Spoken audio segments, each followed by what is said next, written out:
My artist is Meryl Latterman Ukele's. She is a New York-based artist, a sculptor, a photographer, and a conceptual artist. She is known for her feminist and her service-oriented artworks. She is also the official artist in residence for the New York City Department of Sanitation. This is an unpaid position, but she has held it since 1977, and she still holds it to this day. She grew up in 1939. She was born in 1939. She grew up in Denver, Colorado, in a lower middle class Jewish neighborhood on the west side of Denver.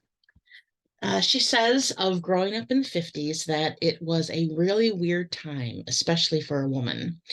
She found that the culture was very constraining, so she decided to pursue her college studies out of state.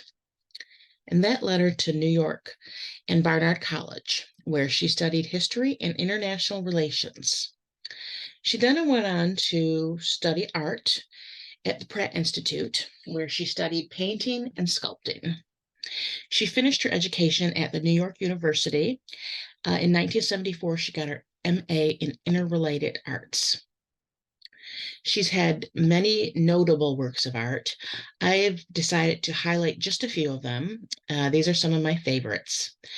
This is called Second Binding, and it is one of her earlier works. This is actually something that she did while she was at Pratt in 1964. And what she did is she created a bunch of soft knotted forms. She stuffed cheesecloth and other material into some other cloth, and she knotted them, tied them up, dyed them. It was organic and fleshy looking.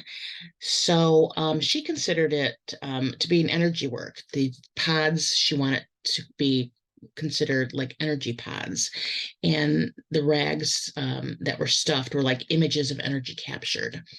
Unfortunately, her some of the professors and the administration um, did not like the work, and they considered it pornography. So they demanded that it be removed from the graduate studio.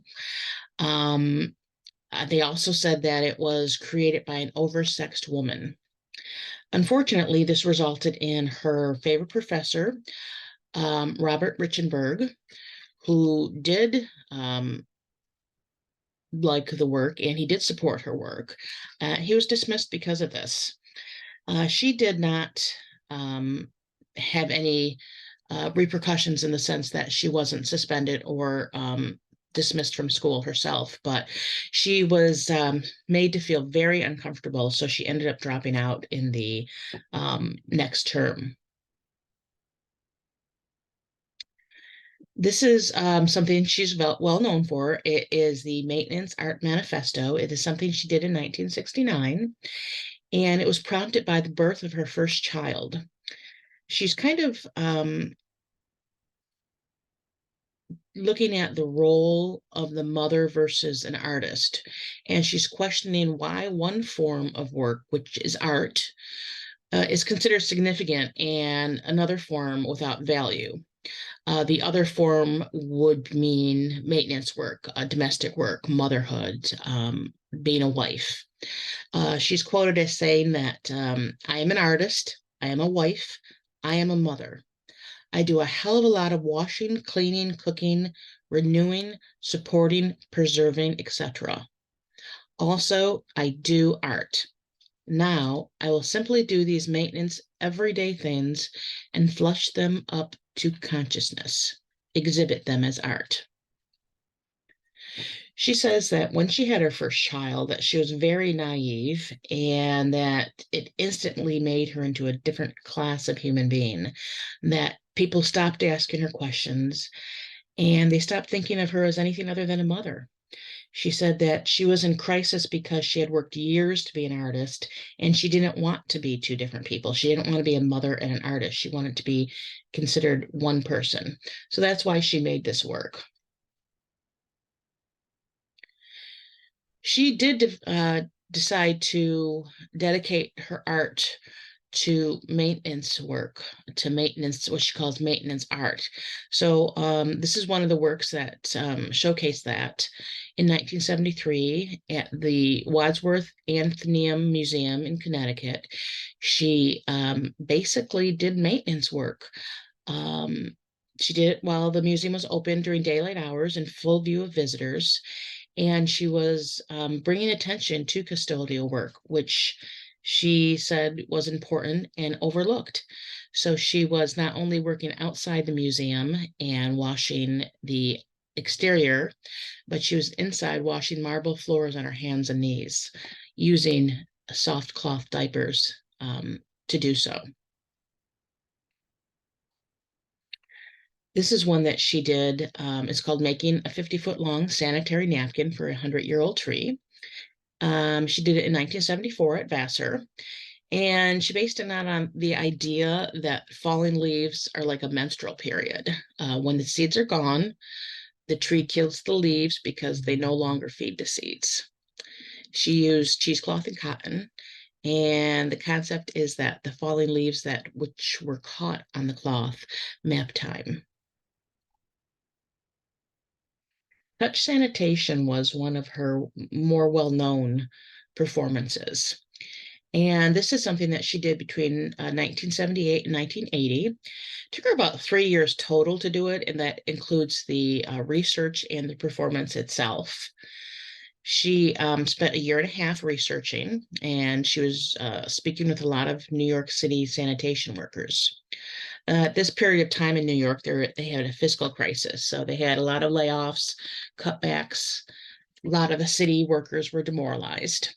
So she listened to them. She heard their complaints. She learned from them. And then before she actually did the performance, she wrote a 4-page invitation and she sent it to every sanitation worker in the city. And she invited them to participate in the performance. And that began on July 24th of 1979. It took her a total of 11 months to complete the performance.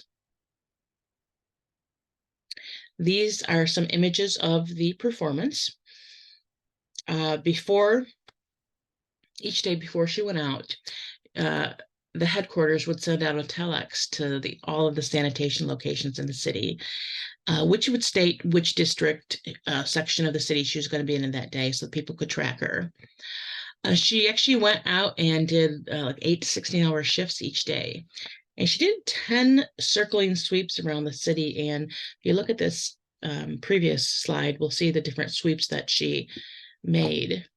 A sweep 2, and then she had some explanation of where she was going to be, the sections, that type of thing. So she did 10 sweeps around New York City within the 11-month period of time that it took her. She immersed herself in all aspects of the sanitation and maintenance department. She went to landfills, incinerators, repair shops, their headquarters, the garages. She went out on routes. She went with the sanitation workers when they were picking up the garbage. You'll see that in this top photo, she was at a landfill shaking a hand of one of the workers. And here she is, she's not actually performing the garbage, she's not throwing the garbage away, but she is kind of mimicking or miming what the sanitation worker is doing, how he's picking up the garbage and how he is dumping it into the truck. She ended up shaking hands with 8,500 sanitation workers, and each one she's told, "Thank you for keeping New York City alive." Here's a press clipping. This is actually part of a book of clippings that appeared in the Queen's Museum in 2016. She had a show there, and this book of clippings appeared as one of the highlights. This clipping was done in 1979. This article was written by the National Enquirer. As you can see that Ukele's annotated it, and she made some comments referring to the information that was in the article. Another work she did, it's called the Snow Workers Ballet. And this is something that she did in Japan. She had two different performances in 2 different years. She did it in 2003. And I thought it was so beautiful the way she had she used a lot of different types of snow equipment. And I thought that coloring the tops of these and the dance that they did was really interesting. So that's why I included the slide. Basically, she had workers, the snowplow workers, they choreographed a dance, and they did the dance to Romeo and Juliet. It was done at a modern art festival that they hold every 3 years in this region of Japan. And the workers were so happy with the work and so pleased with the performance that after 2003, they wanted her to come back and do another performance. So she did so in 2012. They actually did 3 performances in 2012.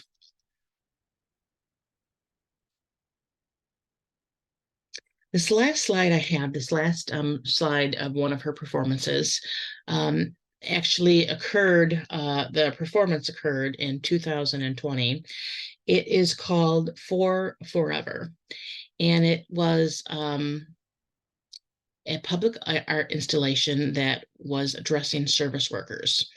It was done in response to the COVID pandemic, and she had these billboards up in a few different locations. She had it in Times Square, on the face of the Queen's Museum, and around 2,000 digital advertising spaces in the subway system of New York. She wrote in her handwriting, "Dear service worker, thank you for keeping New York City alive for forever." Now, I do have a couple slides of some of the awards she's gotten. She has a lot of awards, countless awards, and I couldn't include them all, so I just gave you a brief rundown of some of them, including 2019 Francis J. Greenberger Award, 2003 the Jewish Cultural Achievement Awards, and she also got 3 honorary doctorates. And she's had so many more public collections than I have shown here. Some of them are shown the Art Institute of Chicago, Jewish Museum, and she does have these permanent collections.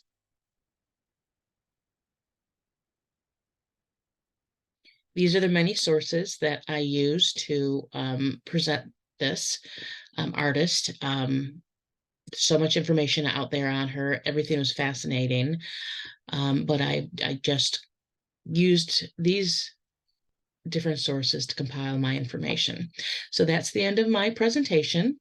Um, artist is fascinating, and I encourage everybody to look her up. And I hope you enjoyed the presentation. Thank you.